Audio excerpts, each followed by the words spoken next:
আর প্রায় 22টা স্টেট সফর করলাম কয়েক বছর মিলে।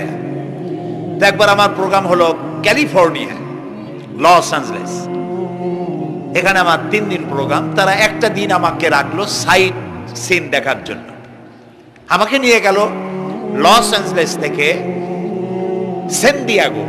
সান দিয়েগো হচ্ছে প্যাসিফিক ওশানের পাশে। এইখানে আছে সি ওয়ার্ল্ড, অর্থাৎ সমুদ্রের মধ্যে যা কিছু আছে তা তারা সেখানে উঠায় রাখছে। বিশাল জায়গা, দেখতে অন্তত 4 দিন লাগে পুরা এলাকা দেখতে। তা আমার হাতে সময় 5 ঘন্টা। 5 ঘন্টা আমাকে দেখতে হবে। আমি বললাম গুরুত্বপূর্ণ জিনিসগুলি আমার দেখাও। তো নিয়ে গেল। এই আপনাদের মাঠটা যত বড়, এরকম একটা বড় পুকুর। সেই পুকুরের মাঝখানে আছে একটা ওয়াল, আর ঠিক মাঝখানে আছে একটা মঞ্চ, আর 10,000 লোক বসতে পারে এরকম একটা গ্যালারি। ওরকম একটা গ্যালারিতে আমাকে বসালো টিকিট কাটায়া। ওখানে মাছের খেলা দেখানো হবে। যারা খেলা দেখাবে তারা হাতে তুড়ি দিল, সঙ্গে সঙ্গে 2টি মাছ ওই পাশ থেকে তারা ভিতরে বড় গেট আছে, সেই গেট দিয়ে এপারে চলে আসবে। আমি লক্ষ্য করলাম খেলা যারা দেখাবে তাদের মুখের কথা, বাঁশির আওয়াজ, হাতের ইঙ্গিত মাছে বোঝে। মাছটার বুকটা সাদা, একদম সাদা, আর পেছনের দিকটা কালো। যখন উঁচু হয় তখন মনে হয় কোনো সৌদি প্রিন্স হবে। কালো কাপড় গায়ে দেয় সাদা জামার উপরে, ঠিক ওরকম মনে হয়। তো যারা খেলা দেখাবে তারা এভাবে হাতে তালি দিল। মাছেও তার 2টি পাখা নিয়ে হাতে তালি দিল, ওয়েলকাম করলো দর্শকদেরকে।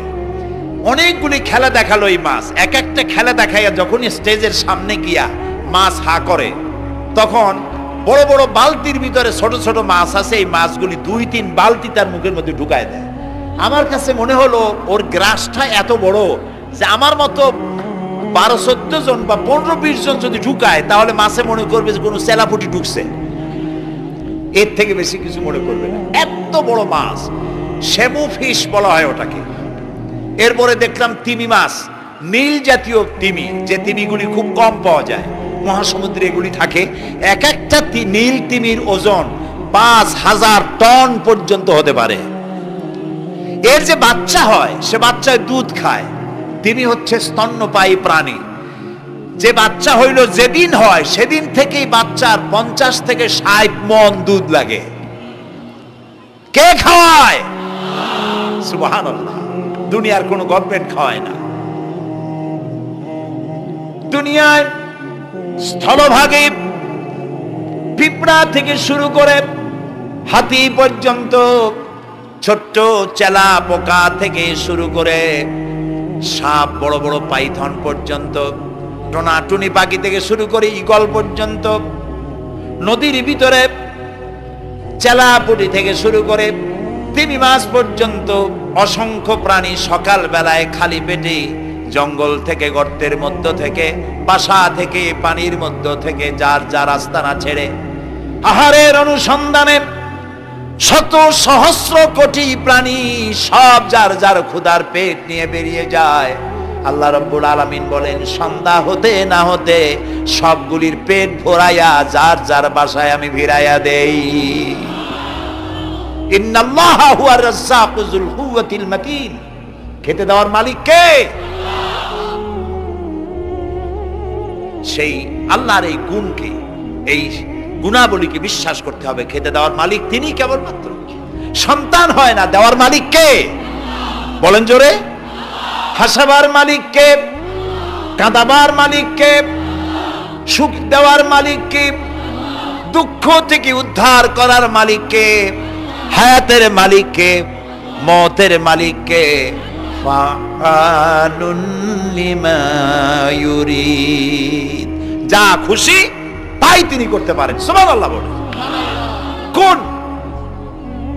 কাফ আর নুন, 2টি অক্ষর। যখন যা ইচ্ছে করেন হয়ে যায়। আল্লাহর এই গুণকে বিশ্বাস করলে মানুষ শিরক থেকে বাঁচতে পারবে। মাজার মুখী হবে না মুসলমান, মসজিদ মুখী হবে তখন। আজ আমার মুসলমান একদিকে নামাজও পড়ে, আর একদিকে মাজারের কাছে গিয়ে দুর্বল হয়ে যায়। আছে না? আছে কি না? মাজারগুলির কাছে গিয়ে সাহায্য কামনা করে। আমার নিজের চোখে দেখেছি মাজারে গিয়ে কিভাবে সেজদা দেয় কবরকে। বলেন নাউযুবিল্লাহ। আল্লাহ ছাড়া কাউকে রুকু সেজদা করা যায় না। যা চাবার আল্লাহর কাছে চাইতে হবে। ওয়াইজা সাআলতা ফাসআলিল্লাহ ওয়াইজা ইসতাআনতা ফাসতাইন বিল্লাহ। যা কিছু চাওয়ার আল্লাহর কাছে চাও, যা কিছু বলার আল্লাহকে বলো। সব কিছু করার মালিক তিনি। সুবহানাল্লাহ বলেন। এই জন্য মাজারের সাথে মুসলমানদের সম্পর্ক হবে না, মুসলমানদের সম্পর্ক হবে মসজিদের সাথে। কিসের সাথে বলেন জোরে? আপনি কোন অসুবিধায় পড়েছেন, মাজলুম হয়েছেন, অত্যাচারিত হয়েছেন, চাকরির সমস্যা হয়েছে, ঘরে খাবার নাই, অসুখ বিসুখ হয়েছে, নানান ধরনের সমস্যায় পড়েছেন, কোনো মাজার নয়, কোনো পীর নয়, মসজিদের ভিতরে চলে যান, উযু করে মসজিদে ঢুকে 2 রাকাত কাজায়ে হাজাতের নামাজ পড়েন। রাসূলুল্লাহর উপরে যখনই বিপদ হতো তিনি নামাজে দাঁড়ায় যেতেন। সুবহানাল্লাহ বলো। আপনি কেন যাবেন একটা কবরের কাছে? আপনার সাহায্য কামনার জন্য কোনো পীর নয়, আপনার সাহায্যের জন্য কোনো কবর নয়, সাহায্য পাওয়ার জন্য কে? আল্লাহ চান আপনার ঈমানটা খালেস হোক।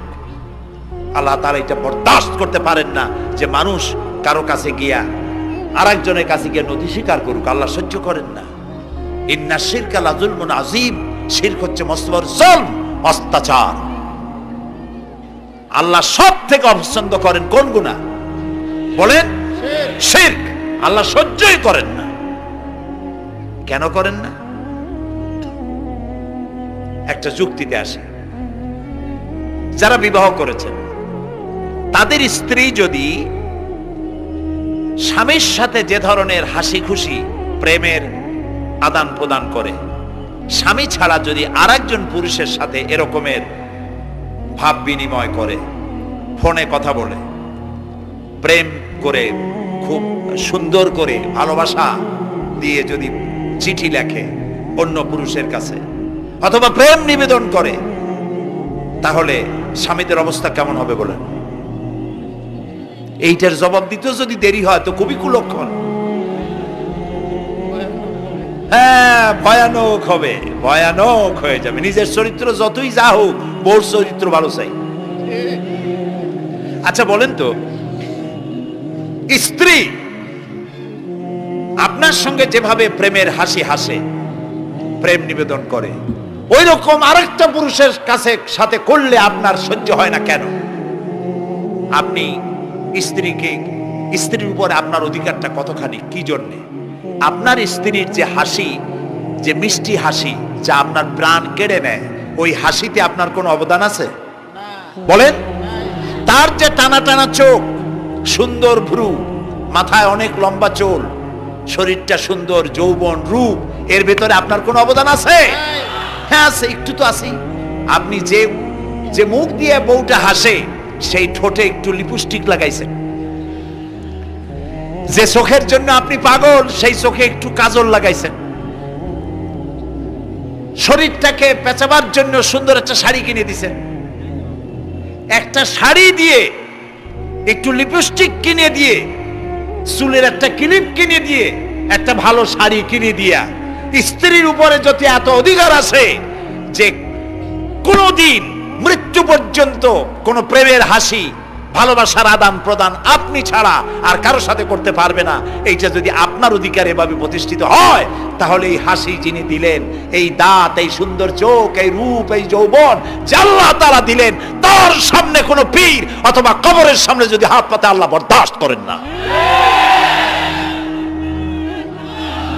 কথা কি বুঝে আসছে? কথা বুঝে আসছে? আলহামদুলিল্লাহ বলেন। আলহামদুলিল্লাহ। বুঝলেই আমাদের কষ্ট সার্থক। আলহামদুলিল্লাহ বলুন। আমরা যেন আল্লাহরে চিনতে পারি, বুঝতে পারি।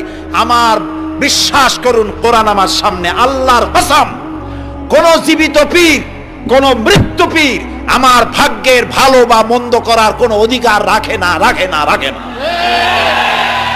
কোন পীর ফু দিয়ে আমার ভাগ্যকে ভালো বানাই দিতে পারবে না, পারবে না, এবং আমার একটা চুলও বাঁকাও করতে পারবে না। খাইরিহি ওয়া শাররিহি মিনাল্লাহি তাআলা। আমার ভালো আমার মন্দ করার একমাত্র মালিক কে? আল্লাহ। এক আঙ্গুল আকাশের দিকে উঁচু করে চিৎকার দিয়ে বলুন কে? আবার বলেন, আবার বলেন, আবারও বলুন। হাত নামান। আল্লাহ কবুল করুন, বলেন আমিন। আমার এই বক্তব্য দিয়ে আমি কোনো পীরকে অমর্যাদা করছি না। পীর সাহেবদের কাছে পীর কোন শরীয়তের শব্দ নয়। কোরআন এবং হাদিসে কোথাও পীর বলে কোনো শব্দ নাই। এটি ফার্সি শব্দ। এই শব্দের অর্থ হলো বৃদ্ধ। তো পীর যদি বৃদ্ধ হয় ভালো কথা, তিনি যদি আলেম হন আরো ভালো কথা। কিন্তু বাপ পীর ছিল, উনিও সেই সুবাদে পীর। ইলেম নাই, তোনার নিজের কাছেই তো টর্চ নাই। আপনাকে অন্ধকারে উনিও ম্যানহোলের মধ্যে পড়বে, আপনারে নিয়ে পড়বে। আলেম হইতে হবে। পীর যদি হয় আলেম হইতে হবে, এক নম্বর কথা। দুই নম্বর কথা হলো তিনি ব্যবসায়ী হবেন না। ধর্মের নামে তিনি ব্যবসা করবেন না। তিনি মানুষকে হেদায়েতের পথ দেখাবেন। প্রয়োজনে জেলে যাবেন, প্রয়োজনে ফাঁসির মঞ্চে দাঁড়াবেন। তিনি নিজেকেই ইসলামের সব আমি করি, আর ইসলাম কারো কাছে নাই। যারা ইসলাম করলো 70-80 বছর ধরে, রাজনীতির পথ দেখালো, তারা ইসলামের দল না, ওনারটাই ইসলামের দল। এই ধরনের ফাজলামি বক্তব্য থেকে বিরত থাকতে হবে। এই ধরনের বেয়াদবিপূর্ণ বক্তব্য থেকে বিরত থাকতে হবে। আমার দোকানে খাঁটি ঘি পাওয়া যায়, আর কারো দোকানে খাঁটি ঘি পাওয়া যায় না। ইসলাম নিয়ে এই ধরনের মনোপলি বিজনেস করতে দেওয়া হবে না। প্রিয় ভাই সব, আমরা পীর সাহেবদের চিনি। পীর ছিলেন শাহজালাল রহমতুল্লাহ আলাইহি। সুবহানাল্লাহ। যুদ্ধ করা লাগে না, আজান দিয়েছেন, মূর্তির মাথা ভাঙ্গা চুর চুর হয়ে পড়ে গিয়েছে। গৌর গোবিন্দ পলায়া কুল পায় নাই। লোকেরা যায় তার মাজারে গিয়ে গজাল মাছ জিয়ারত করে আসে, কিন্তু তরবারিটা দেখে আসে না। দোধারি তরবারি এখনো আছে। সুবহানাল্লাহ বলেন। পীর ছিলেন হযরতে বাহাউদ্দিন নকশবন্দি, মুজাদ্দিদ আল ফিসানি রহমতুল্লাহ আলাইহি, বড় পীর আব্দুল কাদের জিলানী রহমতুল্লাহ আলাইহি, খাজা মঈনুদ্দিন চিশতি রহমতুল্লাহ আলাইহি, শাহজাহান আলী রহমতুল্লাহ আলাইহি। কত ওলিউল্লাহর মাজার দিয়ে আমার দেশ ভরা। আলহামদুলিল্লাহ কোন আলহামদুলিল্লাহ। এরা একদিকে মানুষকে মুরিদ বানায়া মুরিদের টাকা দিয়ে নিজেদের পকেট ভরেন নাই। ওনারা এরকম করতেন না, এইরকম করতেন। আর রাসূলুল্লাহ বলেছেন এই রকমের হাতের মর্যাদা নাই, এই হাতের মর্যাদা। আমি পীর দেখছিলাম, বাইতুল শরফের পীর হযরত শাহ আব্দুল জব্বার সাহেব, আল্লাহ তাআলা জান্নাতুল ফেরদাউসের মেহমান বানায়নি। এই বাংলাদেশে শত শত মসজিদ, মাদ্রাসার এতিমখানা তৈরি করে গেছেন। সুবহানাল্লাহ। বৃষ্টির মৌসুমে চট্টগ্রামের বাড়িটা 14 বছর মাদ্রাসায় ওয়াজিদিয়া চট্টগ্রামে 14 বছর বুখারী শরীফ পড়িয়েছেন। কি মানের আলেম, খালি পীর না। মুরিদরা যত টাকা দিত, এই টাকা দিয়ে বড় বড় মাদ্রাসা মসজিদ করেছেন। আর বৃষ্টির সময় সাথী সঙ্গী নিয়ে বস্তি এলাকায় যেতেন। পলিথিন দিয়া ছাওয়া, বাচ্চা আর তার স্বামী নিয়ে কাতরায় এক কোনায় বসে আছে, খাবার নাই, চাউল নাই, অসুস্থ। তাদের চাউল দিয়ে আসতেন, তাদের রান্না করার শাকসবজি দিয়ে আসতেন, ওষুধ দিয়ে আসতেন, হাড়ি পাতিল দিয়ে আসতেন। বন্যা হলে, তুফান হলে টাকা উজাড় করে যা মুরিদরা দিত সবগুলি উজাড় করে মানুষের খেদমত করতেন। সুবহানাল্লাহ। কাজী যারা জামায় অনেকগুলো পকেট সমানে নিতে থাকে আর ভরতে থাকে এইভাবে করে, এই ব্যবসায়ীদেরকে পরিত্যাগ করতে হবে। পীর হচ্ছে ওই সমস্ত লোক যারা নাকি ধর্মের নামে ব্যবসা করে না, বরং আল্লাহর দ্বীনকে প্রতিষ্ঠা করার জন্য কথা বলে। প্রিয় ভাই সব, আমাদের জেহেন সাফ করতে হবে, পরিষ্কার করে বুঝতে হবে আমার ভালো আমার মন্দ কে করতে পারে? আল্লাহ। সম্রাট শাহজাহান নাম শুনেছেন? কোথার বাদশা বলেন? দিল্লির সম্রাট। সম্রাট শাহজাহান পৃথিবী জোড়া নাম তার। কবি বলছেন, শাহনে জাহাं को जिन्हें फख्र से देते थे बाज, वाज कब्र में है सूरह अलहम्दु की मोहताज। যে শাহজাহানকে কর দিয়া ট্যাক্স দিতে পারলে জনগণ নিজেদেরকে গৌরবান্বিত বলে মনে করত, সেই শাহজাহান কবরে শুয়ে আছে, সূরা ফাতিহার মুমতাজ হয়ে আছে। সুবহানাল্লাহ। যদি কেউ আমার কবরের কাছ থেকে হেঁটে যাইতো আর একটু সূরা ইখলাস পড়ে সবরেসানি করতো, আমি কিছু পাইতাম। আহারে, এই এতিম ফকির হয়ে শুয়ে আছে। এক ফকির দিল্লি ঘুরতেছে, একজন বলছে, ভাই তোমারে তো খয়রাত করে দেখতেছি আমি সেই ছোটবেলা থেকে, খালি তুমি খয়রাত করো। একটা জিনিস আপনারা মনে রাখবেন, গরিব, আজকে যারা গরিব পরিশ্রমের মধ্য দিয়ে কালকে তারা ধনী হতে পারে, কিন্তু যারা ভিক্ষুক, যারা ভিক্ষা করে, জিন্দেগিতে কোনোদিন তারা বড় হতে পারবে না। ভিক্ষা করা যাদের অভ্যাস, জীবনেও বাড়ি করতে পারবে না, জীবনেও ধনী হইতে পারবে না, কিন্তু গরিব ধনী হইতে পারবে। কারণ হলো আল্লাহর কাছে দুইটা বৈধ জিনিস অত্যন্ত ঘৃণিত। কয়টা? একটা হলো তালাক, আর একটা হলো ভিক্ষাবৃত্তি, মানুষের কাছে চাওয়া। আল্লাহ পছন্দ করেন না। তো ভিক্ষুক ঘুরতেছে, একটা লোক বলল, মিয়া তোমার তো সারা জীবনই খরচ করতে দেখি। খরচ করবো না, করবো কি? যার কাছে যাই সে দেয় 4 আনা 2 আনা 1 টাকা, এর বেশি তো দেয় না। তেদি আমি কেমনে বড় লোক? কয়েছে তুমি বাদশারে চোখে দেখো না, বাদশারে চোখে দেখো না। কয় বাদশার কাছে কি আমার মতো লোক যাইতে পারে নাকি? কল না, যাইতে হবে, যাও। বাদশা একবার যাবা, এমন দেওয়া দেবে জীবনে আর তোমার খরচ করা লাগবে না। পাতি শিয়ালের পিছনে ঘুরে তো লাভ নাই। পাতি শিয়ালে খায় মুরগি, তোমার একটা ঠ্যাং দেবে, দাঁতের খেলালের কাজ হবে না। বাঘের পিছনে ঘোরো, বাঘে খায় গরু আর হরিণ, একটা রান দিলে তুমি 1 সপ্তাহ খাইতে পারবে। কাজে ঘুরতে গিয়েও বোঝা উচিত কার সাথে ঘুরি। তো বলছে বাদশার কাছে যাও। তো বাদশারে পাবো কই? কই তো দেখলাম কেবল মসজিদে ঢুকলো। তারপরে ফকির গিয়ে দাঁড়ায় আছে বারান্দায়, দেখে যে উনি বাদশা ভেতরে বসে হাত তুলে আছে ভাবে, আর চোখ দিয়ে পানি পড়ে দাড়ি ভিজে ভিজে পড়তেছে। নামাজ শেষ করে, মোনাজাত শেষ করে বাদশা বেরিয়েছে। কোন বাদশা? শাহজাহান। বাইরে আসার পর ফকির বলল, আসসালামু আলাইকুম বলে ফকির রওনা করছে। বাদশা বলে, দাঁড়াও, তুমি যে রওনা করলা, তোমার তো ভিক্ষুক মনে হয়, আর লোকেরা যারা ভিক্ষুক না তারাও তো আমার কাছে চায়, আর তুমি তো ভিক্ষুক, চাইলে না কেন কিছু? ভিক্ষুক বলে, জাহাপানা, আমি কিছু চাইতে এসেছিলাম আপনার কাছে, কিন্তু আপনার করুণ অবস্থা দেখে আমার জ্ঞানের চোখ খুলে গিয়েছে। আমি দেখতে পেলাম আমি যার কাছে চাইতে এসেছি, আমি তো কান্দি না, হাতও পাতি নাই। যার কাছে চাইতে আসতাম দিল্লির সম্রাট, আবার কোন সম্রাটের কাছে হাত পেতে ভিক্ষুকের মতো কি জানি চায়, আর চোখ দিয়া পানি পড়ে দাড়ি ভিজে ভিজে পড়ছে। আমার জ্ঞানের চোখ খুলে গেছে, দুনিয়ার বাদশার কাছে আর চাইবো না।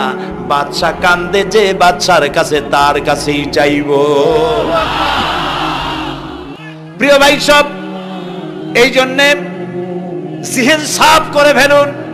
দুনিয়ার কোনো মানুষের জন্য, মানুষের কাছে নয়, কোনো কবরে নয়, কোনো কারো কাছে নয়, আল্লাহ তাআলার কাছেই আমরা নামাজের মধ্যে ঘোষণা করেছি, ইয়াকা না'বুদু ওয়া ইয়াকা নাস্তাঈন। আল্লাহ তাআলা, তোমার একমাত্র ইবাদত করি, তোমার কাছেই সাহায্য চাই। কাজেই সাহায্য আল্লাহর কাছে। কার কাছে চাইবো বলে? আল্লাহ আমাদের ঈমান পোক্ত করে দিন। আমরা বলি আমিন, আমরা বলি আমিন। অসুখ বিসুখ হইলে পরে ধৈর্য ধরবেন। অনেক মানুষ আছে জ্বর হইলে কয় যে এত নামাজ পড়ি, খালি জ্বর আমারই হয়, এত রোজা রাখি, ভালো ভালো কাম করি, আমার ছেলের অসুখ মোটে সারি। এই জাতীয় কথা বলবেন না। মুমিনের পায়ে যদি কাঁটাও ফোটে, সওয়াব থেকে খালি নাই। ধৈর্য ধরতে হবে। কাঁটা ফুটছে, বলেন ইন্না লিল্লাহ। আজাবান লিল মুমিন, মুমিনের জন্য বড়ই আশ্চর্য ব্যাপার, বিপদ হইলেও শুকর আদায় করে, আর সুখে থাকলেও শুকর আদায় করে। সুবহানাল্লাহ বিহামদি। বিপদ আসলে সে বলে ইন্না লিল্লাহি, বলেন ইন্না লিল্লাহি ওয়া ইন্না ইলাইহি রাজিউন। আর যখন শান্তি আসে বলে আলহামদুলিল্লাহ। দুই অবস্থায় তার জন্য নিয়ামত আল্লাহর তরফ থেকে সে পায়, আলহামদুলিল্লাহ। প্রিয় ভাই সব, তো আল্লাহর উপর ঈমান আনার জন্য কয়টা শর্ত বলছিলাম? এই যে প্যাচ লেগে গেছে, কয় যে 3টা। আল্লাহর উপর ঈমান আনার জন্য শর্ত কয়টা? 4টা। 4টার বলছি কয়টা? 2টা। আরেকটা হচ্ছে আল্লাহর কুদরত, এ বিশ্বাস করা। আল্লাহর কুদরত মানে শক্তি। আল্লাহর কিছু বিশ্বাস করবেন, বলেন জোরে। শক্তি। আকাশ এবং জমিনের শক্তিশালী কে? কিন্তু আমার দেশের জনগণ, কিছু কিছু রাজনীতিবিদরা বলে জনগণই নাকি সকল ক্ষমতার, সকল শক্তির উৎস। কি পাগল! তুমি ক্ষমতার উৎস? নাকের মধ্যে ময়লা, দাঁতে সাদা, পেটের মধ্যে দুর্গন্ধ ভরা, ক্ষমতার উৎস? আশ্চর্য কথা। এই যে ক্ষমতার উৎস, হাজার হাজার লোক এখানে বসা, দুইটা ভাউয়া ব্যাংক যদি দুই কোণা দিয়ে ঢোকে, ভাউয়া ব্যাংক চেনেন? বিগ সাইজের ব্যাংক, দুইটা যদি দুই দিক দিয়ে ঢোকে লাফাইতে লাফাইতে, সামনে যারা আছে এমনি লাফাবে। অন্তত টঙ্গী তামিরুল মিল্লাত মাদ্রাসা ছাড়াইয়া তারপরে ফিরে তাকায় বলবে, ভাই আমরা দৌড়াই কেন? ব্যাংকের সামনে অসহায়, বল্লা ভীমরুলের সামনে অসহায়, সাপের সামনে, বিচ্ছুর সামনে অসহায়, তারা কয় সকল ক্ষমতার উৎস জনগণ। কপাল পোড়া! ক্ষমতার উৎস জনগণ নয়। এটা কোরআনের সাথে কন্ট্রাডিকশন হয় এ কথায়। আল্লাহ বলেছেন আন্নাল কুওয়াতা লিল্লাহি জামিয়া, সকল ক্ষমতার উৎস কে? চিল্লায় বলো। ক্ষমতা কি দেখছেন? মাত্র 1.5 মিনিট। কয় মিনিট? মাত্র 1.5 মিনিট। আল্লাহ বলেছেন কোন? সাথে সাথে তামিলনাড়ু, মালয়েশিয়া, ইন্দোনেশিয়া, থাইল্যান্ড, মালদ্বীপ, শ্রীলঙ্কা, 2 লক্ষ লোক শেষ, 1 লক্ষের খোঁজ নাই। সমুদ্রের পানি 33 ফিট উঁচু হয়ে এসছে। সুবহানাল্লাহ কইতে ইচ্ছে করে না? বিজ্ঞানীরা বলেছেন ভারত মহাসাগরের তলদেশে ফাটল ধরেছে, ওর কয়েক কিলোমিটার নিচে ভূমিকম্পের উৎপত্তি হয়েছে। ভারত মহাসাগরের পানি 3 হাত না 4 হাত, কত কিলোমিটার আল্লাহ জানে। এই কয়েক কিলোমিটার নিচে যে মাটি, সেই মাটিরও কয়েক কিলোমিটার নিচে ভূমিকম্পের উৎপত্তি। এখান থেকে ভূমির কম্পন হয়েছে, সেই ভূমিকম্পে সমস্ত মহাসাগরের মধ্যে, ভারত মহাসাগরের মধ্যে জলকম্পন শুরু হয়েছে। পানির কম্পন, মাটির কম্পন একসাথে। 33 ফিট উঁচা, মানে 4 তলা বিল্ডিং এর মতো উঁচু হয়ে আসছে পানি। 4 তলা পরিমাণ উঁচু হয়ে পানি চলে আসছে। বাড়ি গাড়ি সব কিছু খড় কুটার ন্যায় সব উড়িয়ে দিয়েছে। এগুলোরে কপাল পোড়া নাস্তিক যেগুলি, তারা বলে প্রাকৃতিক দুর্যোগ। ওর বাপের মাথা। আচ্ছা, প্রাকৃতিক দুর্যোগ, প্রকৃতি কি? কোন জন্তুর নাম? প্রকৃতি কোন জন্তু জানোয়ারের নাম? প্রকৃতি নিজে চলে না কেউ তাকে চালায়? কে চালায়? কপাল পোড়ারা তা বুঝে না। বিশ্ববিদ্যালয়ের শিক্ষক হয়েছে তো, আল্লাহ দিয়ে আসি কোথায়? তবে সব খারাপ না, ভালো আছে আলহামদুলিল্লাহ। কিছু আছে কপাল পোড়া। বিশেষ করে শান্তিনিকেতনে যারা পড়াশোনা করে আসে, সাহিত্য চর্চা করে, এই সাহিত্য চর্চা করতে করতে এক পর্যায়ে কপাল পুড়ে যায়। আল্লাহরে চিনতে পারে না, সব চেনে আল্লাহরে চেনে না। আল্লাহ এখন চিনাইতেছে ভালো করে। প্রিয় ভাই সব, কওমে আদ, কওমে সামুদ, এগুলিকে আল্লাহ তারা ধ্বংস করেছেন। কিয়ামতের আগে এই যে 7টা আকাশ, এই আকাশ সম্পর্কে অবিশ্বাসীরা তারা বলেছে আকাশ বলতে কিছুই নেই, এটা নাকি অনেক দূরে, তাই নীলা নীলে দেখা যায়। কি কপাল পোড়া চিন্তা করে, নীলা নীলা দেখা যায়। এই আকাশ মহাশূন্য। এই আকাশগুলিকে, আকাশ কয়টা? কয়টা স্তর? 7টা। এগুলি কাতাইয়ে সিজিল্লিল কুতুব। কোরআনে কারিমে আল্লাহ তাআলা বলেছেন কিতাবের পৃষ্ঠার মতো কিয়ামতের আগে একটার পর একটা ঠাস ঠাস করে পড়বে, ভেঙে চুরি চুরমার হয়ে যাবে। ওয়াইদাল বিহারু ফুজ্জিরাত, আল্লাহ তাআলা বলছেন ইদাস সামাউ ফাতারাত ওয়াইদাল কাওয়াকিবু ইনতাসারাত ওয়াইদাল বিহারু ফুজ্জিরাত। আকাশের তারকাসমূহ বিক্ষিপ্ত হয়ে পড়বে। অসংখ্য তারকারাজি, বিশাল বিশাল তারকা বিক্ষিপ্ত হয়ে পড়বে। চন্দ্র সূর্য একটার সাথে আরেকটা ধাক্কা লেগে চাঁদ আর সূর্য আলো হারিয়ে ফেলবে, একাকার হয়ে যাবে। পাহাড়গুলো উঁচু করে আল্লাহ তাআলা জমিনের উপরে আছাড় মারবেন, কালিহিনিল মানফুস, তুলার মতো উড়ে চলে যাবে। সুবহানাল্লাহ বলবা না? কত বড় শক্তি আল্লাহ পাকের। ওয়াইদাল বিহারু ফুজ্জিরাত, সমুদ্র সমূহ বিদীর্ণ হয়ে যাবে। সমুদ্রে যত পানি আছে সমস্ত পানিগুলি নিঃশোষিত হয়ে যাবে মাটির তলায়, এবং সেখানে অগ্নি উৎপত্তি হবে। কোরআনে কারীমে আল্লাহ বলে দিয়েছেন গোটা সমুদ্রগুলিতে আগুন জ্বলতে থাকবে। এগুলি কিয়ামতের আলামত। আল্লাহ পাকের অফুরন্ত মেহেরবানি। এই যে কানের কাছ দিয়ে গুলিটা চলে গেছে, কানে লাগে নাই। বাড়ির কাছ থেকে কিয়ামত হয়ে গেল, বাংলাদেশে আল্লাহ বাঁচাই দিলেন। সুবহানাল্লাহ বলো, আলহামদুলিল্লাহ বলে। আমাদের প্রতিবেশী দেশগুলিতে যেভাবে আঘাত লাগছে, ওর 1000 ভাগের 1 ভাগের আঘাত কয়েক সেকেন্ড যদি বাংলাদেশে হতো, আমাদের সব অপরিকল্পিত শহর, রাজুক পারমিশন দিয়েছে 3 তলার করা হয়েছে 7 তলা। এইভাবে অপরিকল্পিত যত বিল্ডিং আছে এগুলি পচা সিমেন্ট দিয়ে, পচা ইট দিয়ে তৈরি করা হয়েছে। 2-3 সেকেন্ডের ভূমিকম্প যথেষ্ট এই শহর লন্ডভন্ড করে দেওয়ার। অসংখ্য মানুষ মারা যাবে, অসংখ্য বাড়ি ঘর শেষ হয়ে যাবে। এদেরকে রেস্কিউ করার মতো মডার্ন ইকুইপমেন্টস গভর্নমেন্টের কাছে নাই।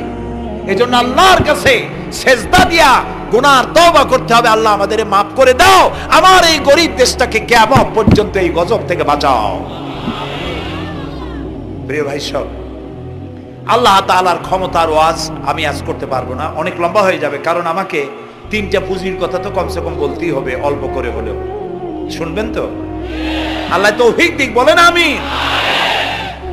আল্লাহ তাআলার ক্ষমতায় বিশ্বাস করা, তার প্রচন্ড ক্ষমতা, যা খুশি তাই বলেন করতে পারেন। মরাকে জিন্দাকে মারতে পারেন, মরুভূমিতে ফুল ফুটাতে পারেন। সুবহানাল্লাহ, যা খুশি তাই করতে পারেন। এই শক্তি সহকারে আল্লাহকে বিশ্বাস করতে হবে। 4র্থ নম্বরে আল্লাহর হুকুম এবং হাকাম, আদেশ নিষেধ। আমি আল্লাহরে বিশ্বাস করি, এই কথার কোনো দাম নাই যদি তার আদেশ না মানে। এই কথার কোনো দাম নাই যদি তার নিষেধকে আমি আমার জীবনে প্রত্যাহার না করে চলতে পারি। মুসলমান বলে দাবি করার কোনো মূল্য নেই। একদিকে নামাজ পড়ি, আর একদিকে ওজনে কম দেয়, খাদ্যে ভেজাল দেয়, বেপরদা করি, মিথ্যা কথা বলা হয়, ওজনে কম দেয়, খাদ্যে ভেজাল দেয়, জমিনের আইল ঠালে আমানতের খেয়ানত করে। আল্লাহর হুকুম মানা হলো না, রাসূলের আদেশ মানা হলো না। আল্লাহর উপর ঈমান আনার জন্য 4র্থ শর্ত হচ্ছে আল্লাহ যা বলেছেন মাথা নত করে মেনে নিতে হবে। বলতে হবে সামি'না ওয়া আতা'না। বলেন সামি'না ওয়া আতা'না, শুনলাম আর মেনে নিলাম। বলেন তো জোরে, শুনলাম আর মেনে নিলাম। সুবহানাল্লাহ বলেন। মুমিনেরা এই প্রশ্নই করবে না মদ হারাম কেন, মুমিনেরা এই প্রশ্নই করবে না জুয়া হারাম কেন, মুমিনেরা এই প্রশ্নই করবে না জেনা হারাম কেন। একটাই জবাব, মদ হারাম কেন? আল্লাহ হারাম করেছেন তাই হারাম। জেনা হারাম কেন? আমার আল্লাহ হারাম করেছেন তাই হারাম। জুয়া হারাম কেন? আমার আল্লাহ হারাম করেছেন তাই হারাম। কোন যুক্তি নাই। যুক্তির, আল্লাহর নিষিদ্ধ জিনিসে যুক্তি তালাশ করে কেবলমাত্র শয়তান। আল্লাহর আদেশ নিষেধে যুক্তি তালাশ করে কে? শয়তান। মুমিনের কাজ হলো সামি'না, বলেন, ওয়া আতা'না, শুনলাম আর মানলাম, বাস, শেষ কথা, খালাস। এই গেল 4টি শর্ত পুরো হয়ে গেল। এই 4টি শর্ত যদি পূরণ করতে পারি তাহলে আল্লাহরে বিশ্বাস করছি এটা প্রমাণিত হবে, এটা জাস্টিফাই হবে, এটা সত্যতা প্রমাণ হবে যদি আল্লাহর হুকুম মতো। 1 নম্বরে হলো, আমি আবার কথাটা প্যাকেট করে দিই যাতে করে আপনারা বাড়ি নিয়ে যাইতে পারেন। আল্লাহর উপরে ঈমান এনেছি, এই কথাটাকে কমপ্লিট করার জন্য শর্ত কয়টা? 4টা। 1 নম্বরে আল্লাহর অস্তিত্বে বিশ্বাস। বলেন, আল্লাহর অস্তিত্বে বিশ্বাস। 2 নম্বরে আল্লাহর গুণাবলীতে বিশ্বাস। 3 নম্বরে আল্লাহর ক্ষমতায় বিশ্বাস। 4 নম্বরে আল্লাহর আদেশ এবং নিষেধে বিশ্বাস, মান্য করে চলা। আল্লাহ যেন এই তৌফিক আমাদের দেয়, বলেন আমিন। আল্লাহ রাব্বুল আলামিন দুনিয়ায় শান্তি, আখিরাতে জাহান্নাম থেকে মুক্তি দেওয়ার জন্য আল্লাহ পাক আমাদেরকে একটা ব্যবসার কথা বলেছেন, ওই ব্যবসায় পুঁজি কয়টা বলেন? 3টা পুঁজি। বলছি কয়টা? দেখেন যে কেমনি প্যাঁচ লাগে। বলছি মাত্র একটা, সে একটা ডাল বার করছি 4টা। এবার আসেন মূল পয়েন্টে। এবার দ্বিতীয় পয়েন্ট, রসুলের প্রতি ঈমান। আমরা তো রসুলের প্রতি ঈমান আনছি কিনা বলেন? রসুলের প্রতি ঈমান এনেছি। আমাদের এই ঈমান যথেষ্ট নয়, কারণ আমাদের ঈমান হলো রবিউল আউয়াল মাসে ঈমান তাজা হয়, ঠিক না? ঠিক না? রবিউল আউয়াল মাস যখন আসি, ব্যানারটা নাই, শামিয়ানাটা নাই, রাস্তাগুলিতে ফ্ল্যাগ লাগাই আর আলোক সজ্জা করি। মন্ত্রীরা আসেন, নেতারা আসেন, সিরাতুন নবী মাহফিলে দাঁড়ায় বলেন নবীর আদর্শ অনুসরণ করা ছাড়া উপায় নাই। অথচ ওনার পা থেকে শুরু করে মাথা পর্যন্ত নবীর আদর্শ নাই। আবার এই নেতা রামকৃষ্ণ মিশনে, রামকৃষ্ণ পরমহংসদেব তার মঞ্চে গিয়ে বলেন রামকৃষ্ণের নীতির ছাড়া বিকল্প কিছুই নেই। আবার গৌতম বুদ্ধের জন্মবার্ষিকী উদযাপনের জন্য সেখানে গিয়ে বলেন গৌতম বুদ্ধের অহিংস নীতি অনুসরণ করা ছাড়া জাতির যোগীনাথ হওয়ার আর কোনো পথ নাই। যেখানে যায় সেই জায়গার বুলি ধরে। রবিউল আউয়াল মাস আসতে পারে, আলোকসজ্জা করে ইয়া নবী সালামু আলাইকা, ইয়া রাসূল সালামু আলাইকা। এরপরে গরম গরম জিলাপি রাসূলুল্লাহকে বুঝায় দেওয়া হলো, হে রাসূল আপনি তাকিয়ে দেখেন কত মহব্বত আপনারে করি, আপনার মহব্বতের জন্য আমাদের শহরের কোন মিষ্টির দোকানে আর মিষ্টি নাই, সব আমরা খাইয়া শেষ করছি। এই হলো মহব্বত। এই মহব্বতে এই ঈমানে কাজ হবে না। এই ঈমানে বলেন কাজ হবে না। কোন ঈমানে কাজ হবে? রাসূলের প্রতি ঈমানের অর্থ কি? এর অর্থ হচ্ছে নবী করিম সাল্লাল্লাহু আলাইহি ওয়াসাল্লাম আমাদের রাসূল, আমাদের নেতা। আমাদের রাসূল আমাদের নেতা, আমরা তার উম্মত, তার অনুসারী। অনুসারীর কাজ কি? নেতার পূর্ণাঙ্গ অনুসরণ করণ। রাসূলুল্লাহর আনুগত্য করতে হবে, এটা কে বলেছেন?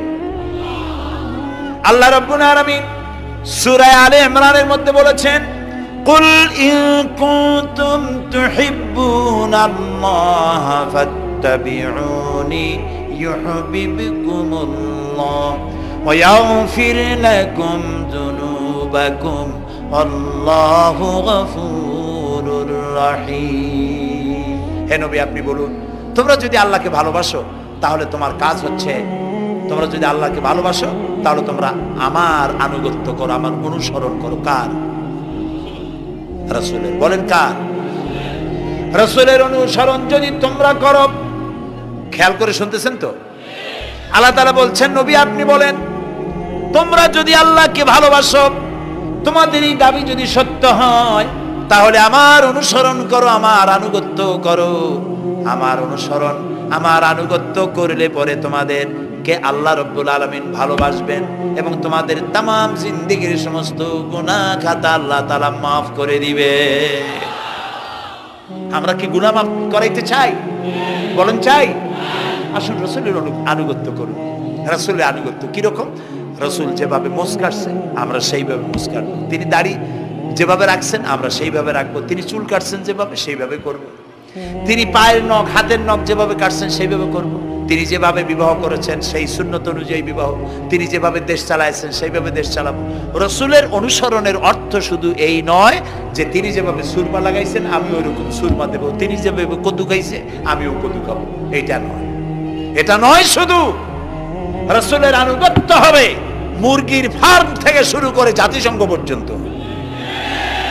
জীবনের সব ক্ষেত্রে। আর বিশ্বাস করতে হবে তিনি শেষ নবী, তারপরে আর কোন নবী আসবে না। আল্লাহ রাব্বুল আলামিন সূরা আহজাবের মধ্যে বলেছেন মা কানা মুহাম্মাদুন আবা আহাদিম মির রিজালিকুম ওয়ালাকির রাসূলুল্লাহি ওয়া খাতামান নাবিয়্যিন। মুহাম্মদ সাল্লাল্লাহু আলাইহি ওয়াসাল্লাম তোমাদের কোন পুরুষদের পিতা নন, তিনি আল্লাহর রাসূল এবং তাকে দিয়ে নবুয়তের মিশনকে খতম করে দেওয়া, কমপ্লিট করে দেওয়া হয়েছে।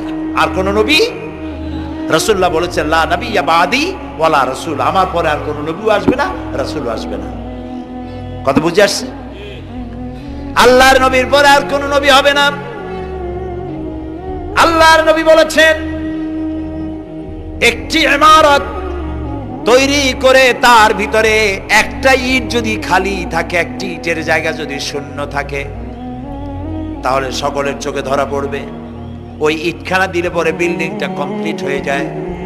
নবুয়তের যে ইমারত আল্লাহ তৈরি করেছিলেন, ওর ভিতরে একটা ইটের অভাব ছিল। আল্লাহ পাক আমাকে দিয়ে সেই শূন্য জায়গা পূরণ করে দিয়ে নবুয়তের মিশনকে কমপ্লিট করে দিয়েছে। রাসূলুল্লাহ বলেছে আমার পরে আর কেউ নবী হবে না। পৃথিবীর সব মুসলমানদের আকীদা, মুহাম্মদ সাল্লাল্লাহু আলাইহি ওয়াসাল্লামের পরে যদি কেউ নবুয়তের দাবি করে সে কাফির, হাজার বার কাফির। তারা যারা তাকে যারা নবী মানবে তারাও। রাসূলুল্লাহ বলেছেন আমার পরে 30 জন মিথ্যেবাদী নবুয়তের দাবি করবে। তার মধ্যে একজন তো দাবি করছে রাসূলের জীবদ্দশায়, একটা ছিল মেয়ে লোক আর একটা ছিল পুরুষ। পুরুষটার নাম ছিল মুসাইলামা কাযযাব, নামই ছিল কাযযাব। কাযযাব মানে মিথ্যাবাদী। দেখছেন অবস্থা, নামই মিথ্যাবাদী। উম্মতেরা কইল যে আপনি তো একজন নবী, আমরা সৌভাগ্য আর দুর্ভাগ্য হোক আপনারা নবী বলে মানলাম। মুহাম্মদ সাল্লাল্লাহু আলাইহি ওয়াসাল্লামের কাছে প্রায় জিবরাইল আসে আর ওহী আনে, আর আপনি আমাদের কোনো ওহী দিতে পারলেন না পর্যন্ত। কয় যে কেবল না নবী হইলাম, অপেক্ষা করো, ওহী আসবেন। বেশ কিছুদিন যাওয়ার পর খুব চিন্তা ভাবনা করে কয় যে ওহী একটা আসছে। উম্মতেরা সব দৌড়ে আসছে, কি ওহী? কয় যে এইমাত্র শেষ রাত্রে জিবরাইল আসছিল, আইসে আমারে কয়ে গেল একটা সূরা নাজিল করলো। সূরাটা কি? ইন্না আতাইনাকাল আকাক ফাসাল্লি লিরাব্বিকা ওয়াজআক ইন্না শানিয়াকা হুয়াল আবলাহ। উম্মতেরা কয় সর্বনাশ, এই সূরা পড়তে গেলে তো আমরা কাইসা মরে যাব। এর অর্থ তো খুব বিকায়দা। কি কি সূরা নাজিল হইল আপনার উপরে? ইন্না আতাইনাকাল আকাক মানে আমি তোমাকে হুতুম পেশা দান করেছি, সুতরাং তুমি তোমার প্রভুর উদ্দেশ্যে নামাজ পড়ো আর চিৎকার মারো, কারণ তোমার শত্রুরা সাদা এবং কালো বর্ণের। আমরা তো আগামাথা কিছু বুঝলাম না, কি ওই? আচ্ছা ঠিক আছে, পয়গম্বর মুহাম্মদ সাল্লাল্লাহু আলাইহি সাল্লামকে তার উম্মতেরা নিয়ে যায় তাদের বাগানে, মাঝে মধ্যে নিয়ে যায়। নিলে পরে যে কুয়ায় পানি থাকে না, শূন্য কুয়া পানিতে ভরে যায়। যে গাছতলা দিয়ে তিনি হেঁটে যান, যে খেজুর গাছে খেজুর নাই, সেই গাছতলা দিয়ে রাসূল হেঁটে গেলেন, গাছে ফল ধরে যায়। আপনি তো এরকম কিছু দেখাইতে পারেন না।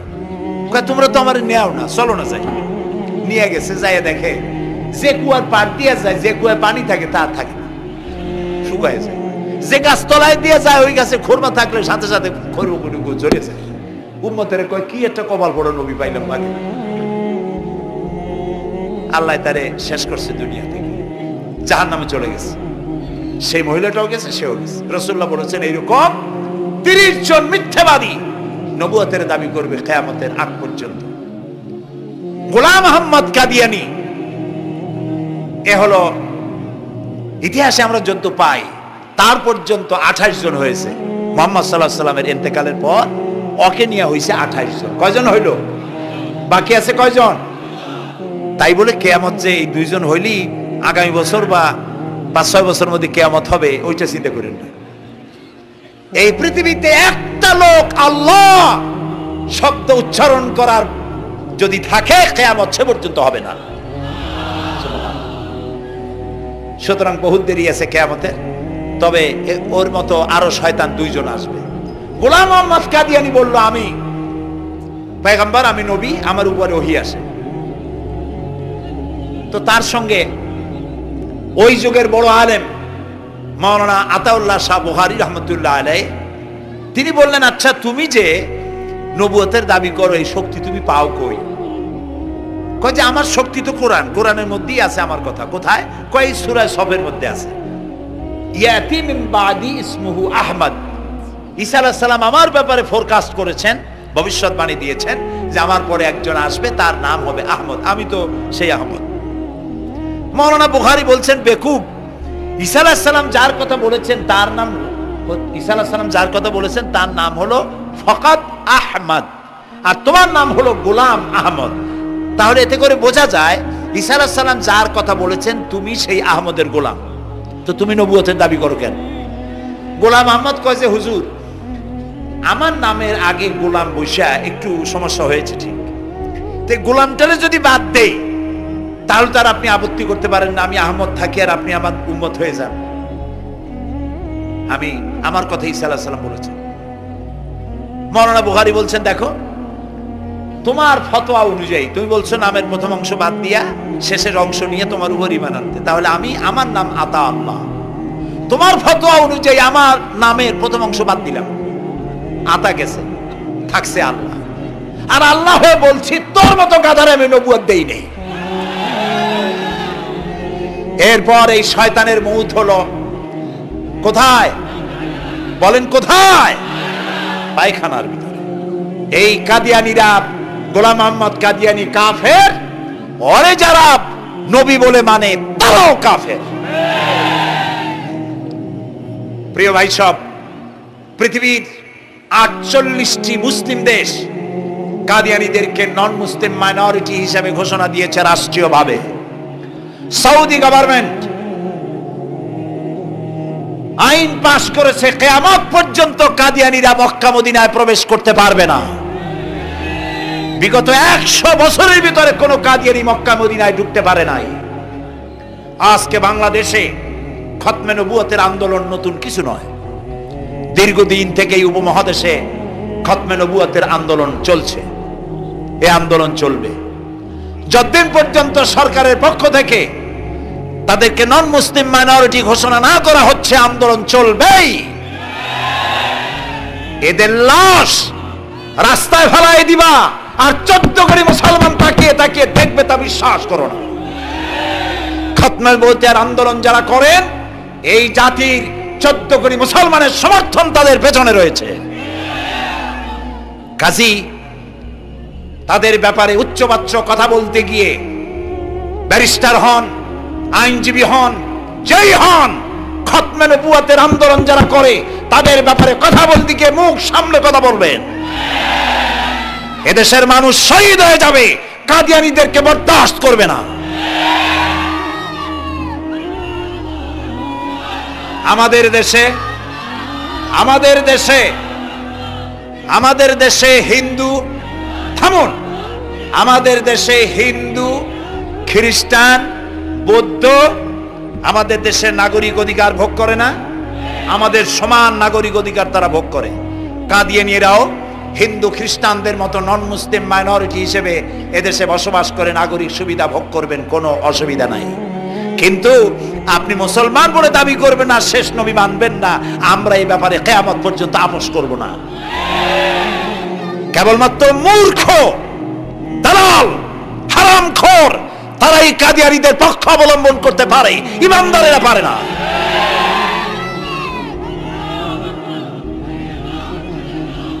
কাদিয়ানীরা যে সব মসজিদ তৈরি করে এগুলি মসজিদ নয়, এগুলি উপাসনালয়।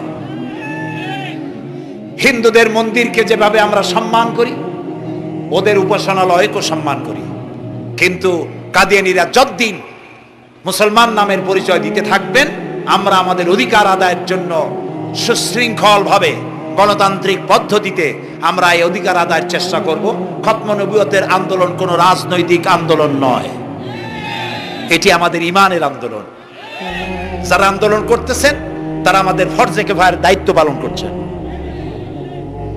প্রিয় ভাই সব, রাসূলের প্রতি ঈমান আনতে হলে এরকম ঈমান আনতে হবে, তারপরে আর কোন নবী আসবে না। তারপরে কথা হলো তাকে অনুসরণ করতে হবে পায়ের নখকাটা থেকে শুরু করে মাথার চুল পর্যন্ত, জীবনের সব ক্ষেত্রে রাসূলের অনুসরণ করতে হবে। তিনি সেনাপতি ছিলেন, শ্রমিক ছিলেন, পিতা ছিলেন, নানা ছিলেন, স্বামী ছিলেন, ঠিক না? তিনি রাষ্ট্রপ্রধানও ছিলেন।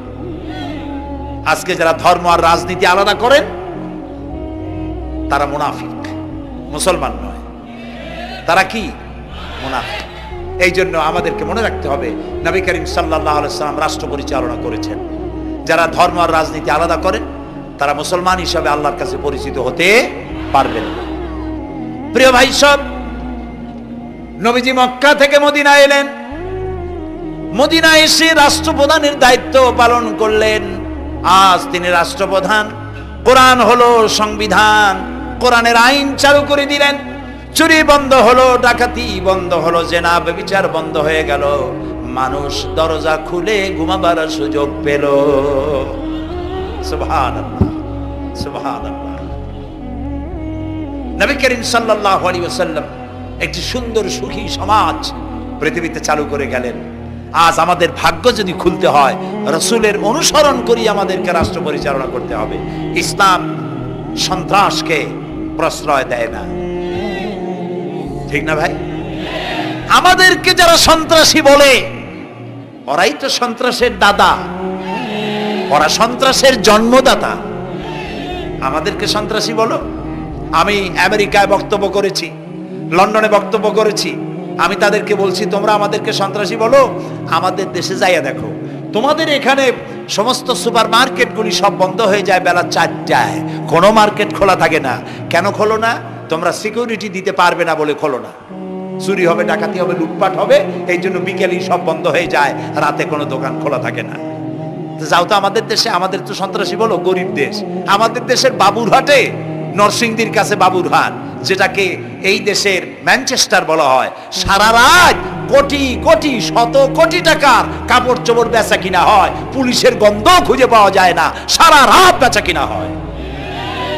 গ্রামের বাজারগুলি যায় দেখেন, আমাদের দেশে যশোরে, খুলনায়, উত্তরবঙ্গে রাত 2টা 2:30 পর্যন্ত বেচা কিনা হয়, ঠিক না? এই যে আমাদের দেশে আল্লাহর মেহেরবানি, এবারে যে ঈদের সময় ঈদ আর পূজা একসাথে হইল, মুসলমান মেয়েরা, হিন্দু মেয়েরা সোনা দানা গলায় পরিয়া, হাতে পরিয়া, তারপরে বাজার ঘাট ঈদের কেনাকাটা, পূজার কেনাকাটা করছে, কোনো অসুবিধা হয় নাই, ঠিক না? আল্লাহর মেহেরবানি র্যাবে জি যা করার করছে। মক্কা শরীফে, মদিনা শরীফে দেখলাম লোকেরা হাত তুলে, বাংলাদেশি লোকেরা ওখানে যারা আছে, র্যাবের জন্য দোয়া করছে, আল্লাহ র্যাবের প্রতি তুমি রহমত নাজিল করো, আল্লাহ রহম করুন কোন। আমি দেশের যতটা অসুবিধা হয়েছিল তার থেকে অনেক গুণ জ্ঞান হয়ে গেছে, আলহামদুলিল্লাহ, আলহামদুলিল্লাহ। প্রিয় ভাই সব, এই যে আল্লাহ রাব্বুল আলামিন মুসলমানদেরকে পৃথিবীর মধ্যে সবথেকে বেশি শান্তি প্রিয় করেছেন, কোন আলহামদুলিল্লাহ। তোমরা আমার মক্কা যাইয়া দেখো, মক্কা মদিনায় যাইয়া দেখো, আমাদের কেউ সন্ত্রাসী? মক্কা মদিনায় লক্ষ লক্ষ মানুষ এই যে সব চলে গেছে, এখন কোথায় গেছে? সারা পৃথিবী থেকে মানুষের এখন ছুটছে ছুটছে, পৌঁছে গেছে, আর পথে আছে, প্লেনে আছে, নদীতে আছে, গাড়িতে আছে। সুবহানাল্লাহ, লক্ষ লক্ষ মানুষ চলে গেছে, সবার একই ড্রেস, একই গন্তব্য, একই স্লোগান, লাব্বাইক আল্লাহুম্মা লাব্বাইক। সব মানুষ চলে গেল। আমি 96-তে যখন পার্লামেন্টে আসলাম, প্রথম পার্লামেন্টে এক বক্তৃতার ভেতরে আমি বলেছিলাম যে আমাদের দেশে নেতা নেত্রীরা উমরা করে, হজ করে। আচ্ছা, আপনারা যাইয়া দেখেন কি, করেন কি, আনেন কি? যাইয়া একটু তোয়াফ করিয়া আসার সময় আতর আর পাথর, সুরমার খুরমা পকেট ভরে নিয়ে আসে, কিন্তু চোখে দেখেন না। আল্লাহ তাআলা বলছেন, আওয়ালাম ইয়ারাউ আন্না জাআলনা হারামান আমিনান। তোমরা কি দেখতে পাও না আমার এই হারামকে আমি কিভাবে নিরাপত্তার শহর বানিয়েছি? সুবহানাল্লাহ। রাত 2:30-3টার সময় চাঁদের মতো সুন্দরী যুবতী মেয়ে একাকিনী, কোনো পুরুষ সঙ্গী ছাড়া, নিজের ডেরা, নিজের তাবু ফেলে কাবা শরীফের ভিতরে এসে গেল। লক্ষ লক্ষ পুরুষের মধ্য দিয়ে আল্লাহর ঘর তওয়াফ করলো, তাহাজ্জুদের নামাজ আদায় করলো, এরপরে দোয়া দুরূদ করে কান্নাকাটি করে মেয়ে লোকটি একাকী লক্ষ লক্ষ মানুষের মধ্য দিয়ে নিজের ঘরে ফিরে গেল। কোন পুরুষের একবার তার চেহারার দিকে নজর পড়েছে তো দ্বিতীয়বার তার রূপ উপভোগ করার মতো সাহস কারো মনের মধ্যে জাগে না। হাজার বছরের ইতিহাস, মক্কা থেকে, মদিনা থেকে, আরাফাত থেকে, মুজদালিফা থেকে, মিনা থেকে একটা নারী লাঞ্ছিতা হয়েছে, ধর্ষিতা হয়েছে, অপমানিতা হয়েছে, এর ইতিহাস নয়।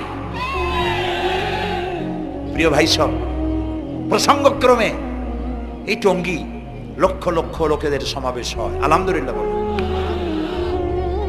হতেই পারে তাবলিগি জামাতের ভাইয়েরা এখানে উপস্থিত হন, সারা দেশ থেকে, বিভিন্ন দেশ থেকেও লোকজন আসে, এক জায়গায় বসে আল্লাহ বিল্লাহ করে, মোনাজাত করে। এটা মনে আসতো তাই বলতেছি। কেউ কেউ এটাকে খুব বাড়াবাড়ি করেন। সে বাড়াবাড়িটা হলো, কেউ কেউ বলেন আরাফাতের পরেই দ্বিতীয় এই সমাবেশ। এই বেয়াদবি শব্দটা কেউ উচ্চারণ করবেন না আল্লাহর হস্তে। কোথায় টঙ্গী, কোথায় আরাফাত, আর কোথায় টঙ্গী? কি এর সাথে আপনি কি মিলান? আপনি বলুন এখানে লক্ষ লক্ষ লোক হয়েছে, আমরাও দেখতে পাচ্ছি লক্ষ লক্ষ লোক হয়, কিন্তু আপনি কেন দ্বিতীয় সমাবেশ বলেন? কেন আপনি আরাফাতের ময়দানের পরে এই কথা বলেন? মহাগুনাহ, মহাবেয়াদবি। আরাফাতে যাওয়া ফরজ, টঙ্গীতে আসা নফল নয়। আপনি কিসের সাথে কি তুলনা করেন?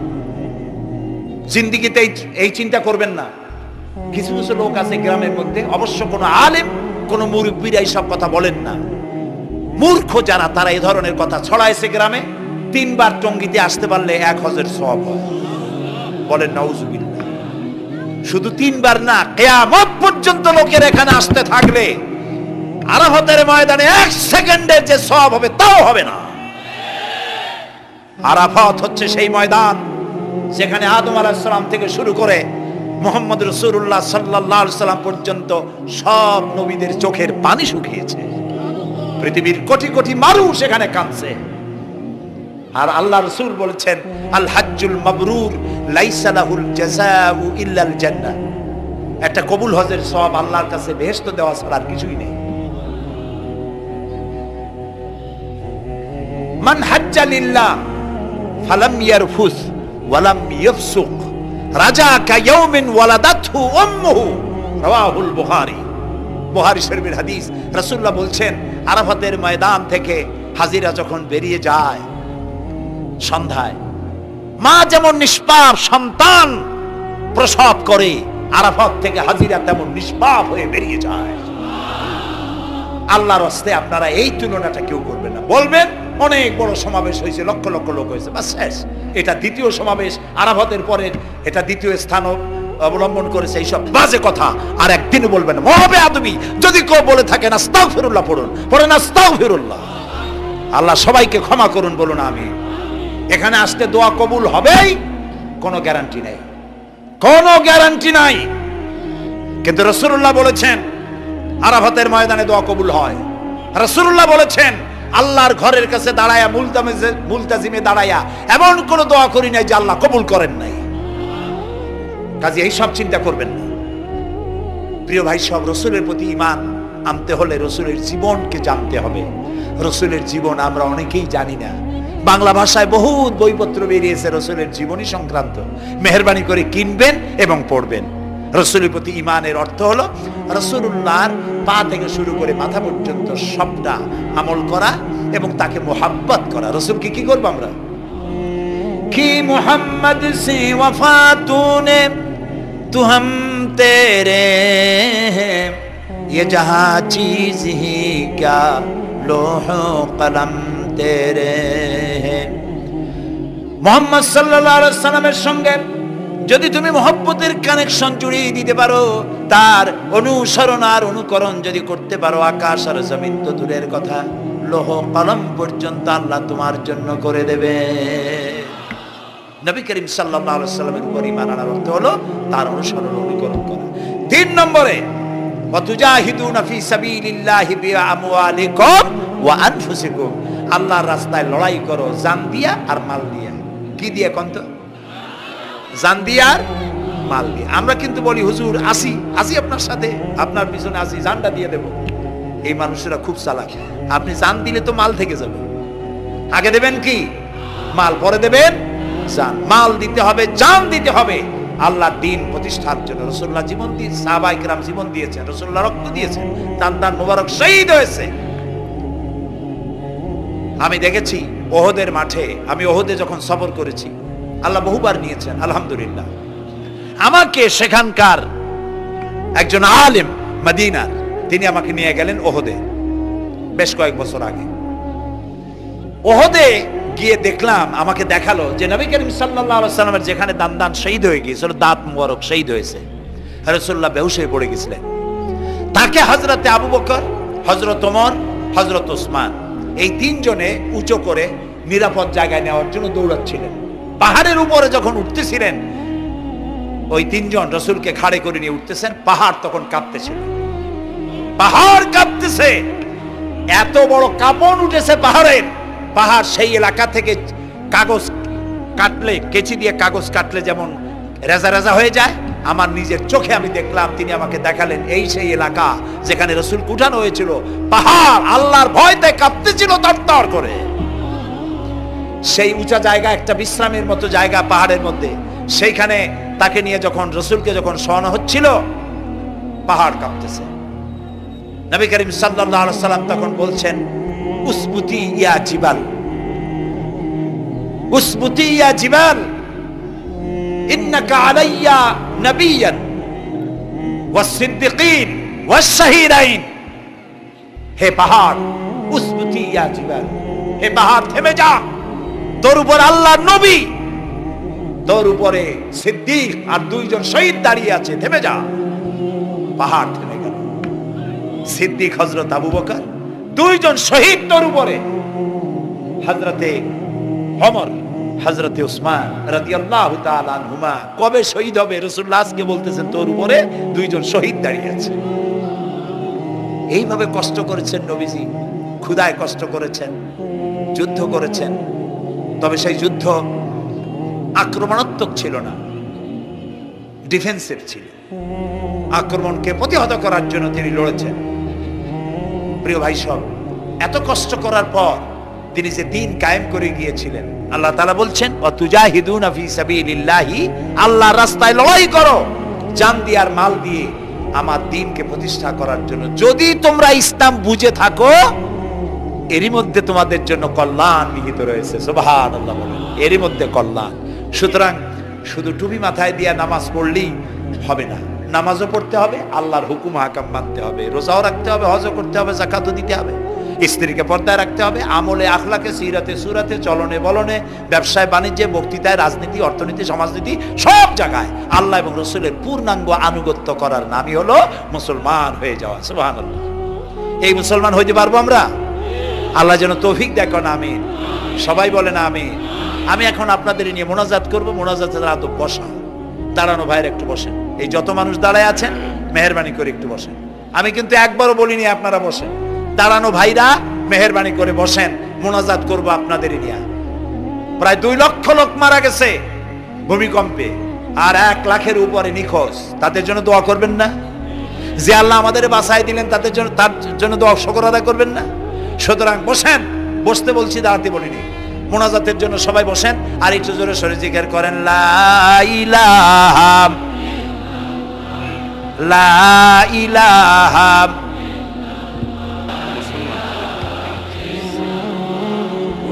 শেষ হয়ে গেছে।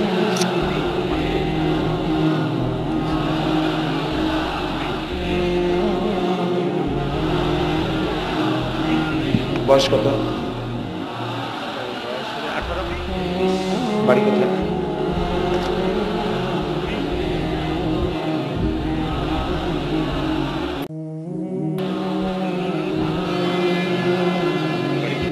একটু জোরে লা ইলাহা। এভিডেন্স করছো, বসে বসে।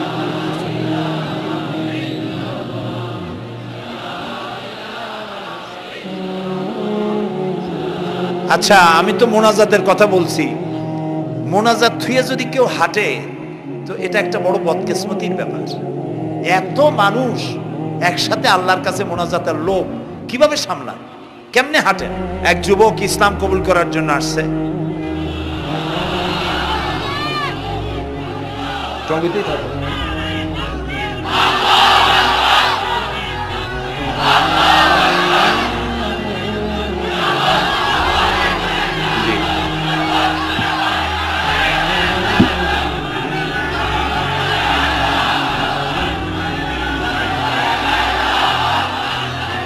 এই ছেলেটি বাড়ি হলো বগুড়ায়, থাকে উত্তরায়।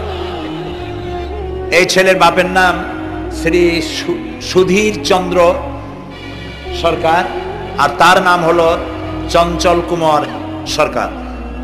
বর্তমান নাম পছন্দ করেছে বশির উদ্দিন। বলো লা ইলাহা ইল্লাল্লাহু মুহাম্মাদুর রাসূলুল্লাহ।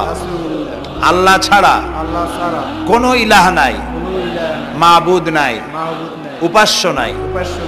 মুহাম্মদ সাল্লাল্লাহু আলাইহি ওয়াসাল্লাম আল্লাহর প্রেরিত রাসূল। আশহাদু আন লা ইলাহা ইল্লাল্লাহু ওয়াহদাহু লা শারীকা লাহু ওয়া আশহাদু আন্না মুহাম্মাদান আবদুহু ওয়া রাসূলুহু। আমি সাক্ষ্য দিচ্ছি আল্লাহ ছাড়া কোনো ইলাহ নাই, মাবুদ নাই, উপাস্য নাই। তিনি এক, তিনি একক, তার কোনো অংশীদার নাই। আমি আরো সাক্ষ্য দিচ্ছি মুহাম্মদ সাল্লাল্লাহু আলাইহি ওয়াসাল্লাম আল্লাহর বান্দা এবং তার প্রেরিত রাসূল। বলো আসসালামু আলাইকুম। আপনারা জবাব দেন। এই ছেলেটি এখন আমাদের মধ্যে নিষ্পাপ। আমাদের সকলের আমলনামায় পাপ আছে। রাসূলুল্লাহ বলেছেন, যখন একজন মুশরিক ইসলাম কবুল করে, কালেমা পড়ে, বিশ্বাস করে, অর্থ সহকারে উচ্চারণ করে, তার পিছনের সমস্ত গুনাহ খাতাকে আল্লাহ তাআলা মাফ করে দেন। সুতরাং আমরা তার জন্য দোয়া করি, আল্লাহ যেন তাকে খাঁটি মুসলমান বানায় দেন। আমরা সবাই বলি আমিন। প্রিয় ভাই সব, মোনাজাতের পর এশার আজান হবে। আমরা বা জামাত এশার নামাজ পড়ে যাব ইনশাআল্লাহ। বলেন ইনশাআল্লাহ। এত বড় জামাত আমরা কোথাও পাবো না, এবং জীবনে আরেকটা জামাত এরকম পাবো তার কোনো নিশ্চয়তাও নাই। ঠিক না ভাই? নামাজ আমরা আদায় করে যাব 5 ওয়াক্ত। কি বলে, এখানে সারা জীবন 5 ওয়াক্ত নামাজ সঠিকভাবে আদায় করব, আর এশার নামাজ আমরা এখানে জামাতে আদায় করে যাব। আর এই বিশাল মাহফিল তৈরি করতে অনেক খরচ হয়েছে। আপনারা নিশ্চয়ই দেখতে পান এত বড় প্যান্ডেল করতে কত টাকা খরচ হতে পারে, এবং তারা প্রচেষ্টা করেছে। আপনারা এই লাইটিং, মাইকিং, প্যান্ডেল, স্টেজ, তারপরে পোস্টার, গেট ইত্যাদি তৈরি করতে বহু টাকা খরচ হয়েছে। আপনারা যাওয়ার সময় মেহেরবানি করে তাদেরকে চতুর্দিকে ড্রাম এবং চাদর নিয়ে লোকেরা দাঁড়িয়ে থাকবে। আপনারা আল্লাহর হস্তে তাদেরকে কিছু সহযোগিতা করে যাবেন। রাজি আছেন? আপনারা রাজি আছেন? আল্লাহ আপনাদেরকে তৌফিক দিন। মা বোনেরা যারা এসছেন, মা বোনদের জন্য আজকে তেমন কোনো কথা বলতে পারলাম না, তবে যা বলেছি নারী এবং পুরুষ সকলের জন্য সমভাবে প্রযোজ্য। আপনাদের জন্য একটু বেশি করতে হবে। এই রাসূলুল্লাহ বলেছেন, আল মারআতু ইজা সাল্লাত খামসাহা ওয়া সামাত শাহরাহা ওয়া আতাআত বালাহা ওয়া আহসানাত ফারজাহা। রাসূলুল্লাহ বলেছেন, যেসব মহিলারা 5 ওয়াক্ত নামাজ সঠিকভাবে আদায় করে, রমজান মোবারকের রোজা রাখে, সতীত্বের হেফাজত করে, স্বামীর আনুগত্য করে চলে, কিয়ামতের দিন ওই সব মহিলারা আল্লাহর জান্নাতের যে দরজা দিয়া খুশি সেই দরজা দিয়া জান্নাতে প্রবেশ করতে পারবে। সুতরাং আপনারা এই কথাগুলি মেনে চলুন। আল্লাহ আপনাদেরকে তৌফিক দিন। আমি মোনাজাত করব এখনই। আপনারা যাওয়ার সময় সকলে সহযোগিতা করে যাবেন। আর নামাজের জন্য একটি বই আছে, চরিত্র গঠনে নামাজের অবদান। আমরা যে নামাজ পড়ি, অনেক সময় নামাজ হয় না। রাসূলুল্লাহ বলেছেন, সাল্লু কামা রাআইতুমুনি উসাল্লি। নামাজ পড়ো সেইভাবে যেভাবে আমাকে নামাজ পড়তে দেখো। জীবনের শ্রেষ্ঠ ইবাদত নামাজ, তাই যদি সঠিক না হলো তাহলে পণ্ডশ্রম হয়ে যাবে। এই জন্য নামাজ কিভাবে মানুষের চরিত্রে অবদান রাখে, আর নামাজটা কেমনে পড়তে হবে, রাসূলুল্লাহ কিভাবে পড়েছিলেন, সেটি আমার এই বইটিতে লেখা আছে। এটি চরিত্র গঠনের নামাজের অবদান। এখানে লাইব্রেরি আসছে, কোথায় আপনারা খুঁজে বের করে সেটা নিয়ে যাবেন। আর একটি হলো সূরা লোকমান। সূরা লোকমানের 2টা রুকুর তাফসীর করেছিলাম আমি চট্টগ্রামে, মাত্র 2 রুকুর তাফসীর। এই 2 রুকুর তাফসীর 5 দিনে শোনার পর 48 জন হিন্দু, বৌদ্ধ, মুসলমান হয়ে গিয়েছিল। যাকাত সম্পর্কে, মা বাপের অধিকার সম্পর্কে হযরতে লোকমান তার সন্তানকে যে নসিহত করেছে, সেই নসিহত 9টা নসিহত ছিল। ওই নসিহতগুলি আল্লাহর এত পছন্দ হয়েছে যে আল্লাহ তাআলা নিজে লোকমানের নসিহত কোরআন শরীফে উঠাই দিয়েছে, সুবহানাল্লাহ।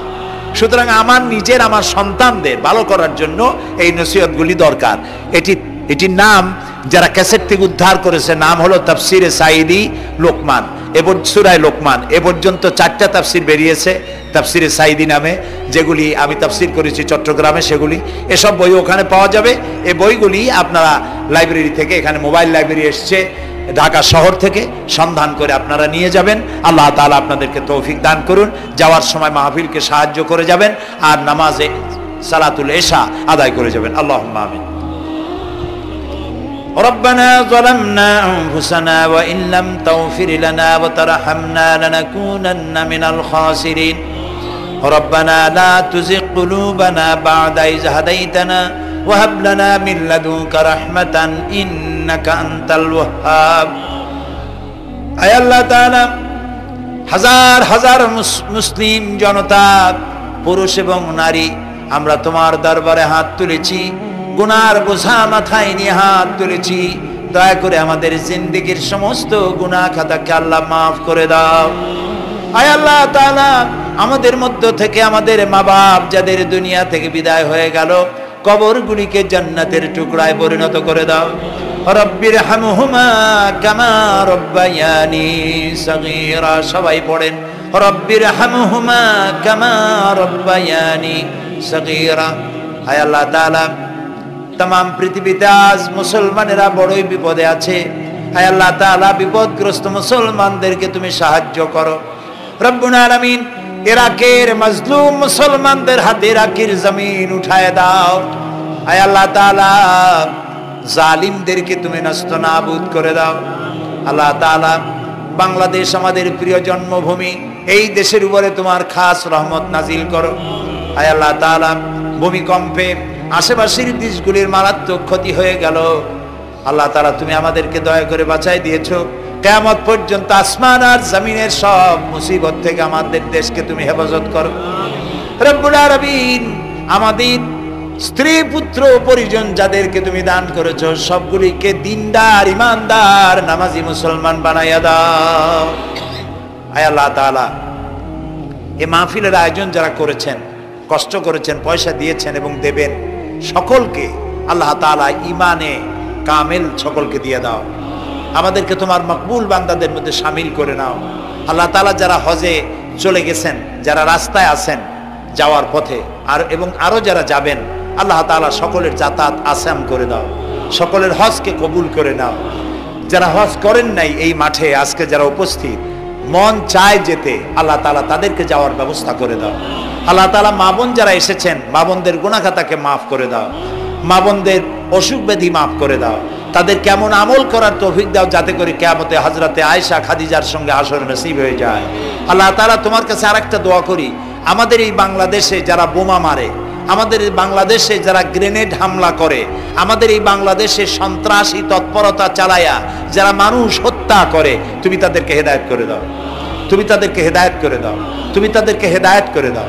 আল্লাহ তাআলা, তোমার ইলমে যদি জানা থাকে ওদের নসিবে হেদায়েত নাই, তাহলে হামান, নমরুদ, সাদ্দাত, ফেরাউন এগুলারে যেমনি তুমি ধ্বংস করছো, বাংলাদেশে যারা গ্রেনেড হামলা করে, বোমা হামলা করে, মানুষ খুন করে, ওদেরকে গজব দিয়া, লানত দিয়া বাংলাদেশ থেকে চিরকালের জন্য বিদায় করে দাও। যারা বাংলাদেশে নৈরাজ্য সৃষ্টি করে, আল্লাহ তাদেরকে গজব দিয়া বিদায় করে দাও। হয় তারা হেদায়েত হোক, না হয় এই শয়তানদের হাত থেকে আমাদের দেশকে আল্লাহ তুমি রক্ষা করো রব্বুল আলামিন। টঙ্গী বিরাট শ্রমিক এরিয়া, আল্লাহ তাআলা শ্রমিকদের স্বাস্থ্য ভালো রাখো, তাদের সকলকে নামাজ আদায় করার তৌফিক দাও। আল্লাহ তাআলা, তাদের অভাব অভিযোগ দূর করে দাও। 4 দলীয় ঐক্য জোটের এই সরকারকে ইসলামের পক্ষে থাকার কাজ করার তৌফিক দান করে দাও। যত ওয়াদা নির্বাচনের আগে করেছিল,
ربنا تقبل منا إنك أنت السميع العليم وتب علينا إنك أنت التواب الرحيم سبحان ربك رب العزة عما يصفون وسلام على المرسلين والحمد لله رب العالمين واجعل آخر كلامنا عند الموت لا إله إلا الله محمد رسول الله السلام عليكم ورحمة الله